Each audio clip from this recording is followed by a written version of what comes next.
이곳에는 마법에 대한 관심을 가지고 있는 주인공이 있습니다. 그러나 마법은 귀족들만 배울 수 있었는데요. 주인공은 마법사가 되고 싶었지만 평민이었죠. 그런 주인공을 발견한 교수는 마법을 보여주게 되고 주인공은 마법사를 꿈꾸게 됩니다. 그런데 주인공은 불량배들과 귀족 소녀를 만나 위험에 처하게 되고 방금 본 마법을 따라하며 위험에서 벗어나게 됩니다.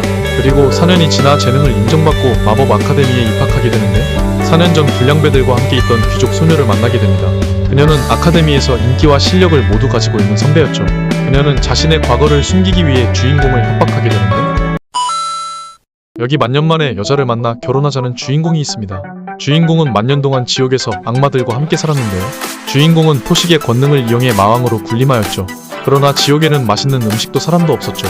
그런 주인공을 사랑하는 여왕 리리스가 있었으나 사람의 형태가 아니었죠. 주인공은 결국 만년의 노력 끝에 지구로 돌아오게 됩니다. 그런데 지구에 있어선 안 될 고블린들이 있었고 주인공의 힘이 봉인되어 버렸죠.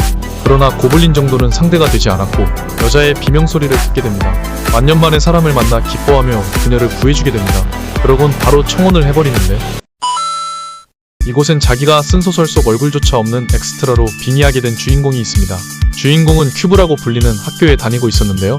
이곳 큐브에는 주인공을 포함한 많은 등장인물이 있었죠. 그리고 주인공은 큐브의 기숙사에서 생활하고 있었는데 기숙사에 돌아왔더니 택배가 와 있었고 그곳엔 주인공이 사용했던 노트북이 있었죠. 노트북을 열었더니 얼굴이 생기게 되고 그리고 곧 큐브에서는 무기를 고르게 됩니다. 주인공은 총을 고르며 많은 관심을 받게 되는데 마력이 있는 이곳에서 한계가 명확한 총은 좋은 무기가 아니었고 시작부터 주인공은 무시당하는데 그런데 주인공은 상상 이상의 모습을 보여주게 되는데 이곳엔 랭킹 1위 염제가 있습니다. 염제는 오늘도 싸가지가 없었죠. 그리고 랭킹 1위를 보며 부러워하는 주인공이 있습니다. 랭킹 1위를 부러워하는 것은 주인공만이 아니었는데요. 주인공은 랭킹 1위 스킬을 갖고 싶다고 생각하고 주인공에겐 특별한 스킬이 생기는데 자신을 죽인 사람의 스킬을 훔칠 수 있는 능력이었죠. 죽지 않으면 쓸 수 없는 스킬이라 쓸 데가 없다고 생각하고 절망하는데 이때 성녀를 죽이는 랭킹 1위를 목격하게 되고 도망가려고 했지만 들켜버립니다.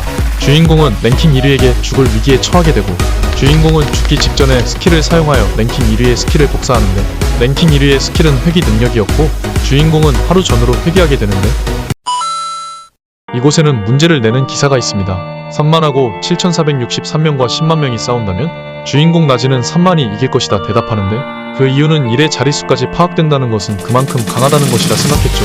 기사는 그것이 정답이라고 합니다.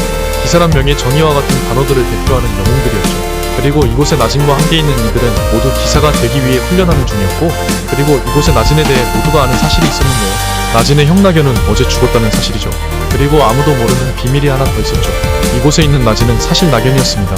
얼마 전 집에는 괴한들이 쳐들어왔고 둘은 죽을 위기에 처하게 됩니다.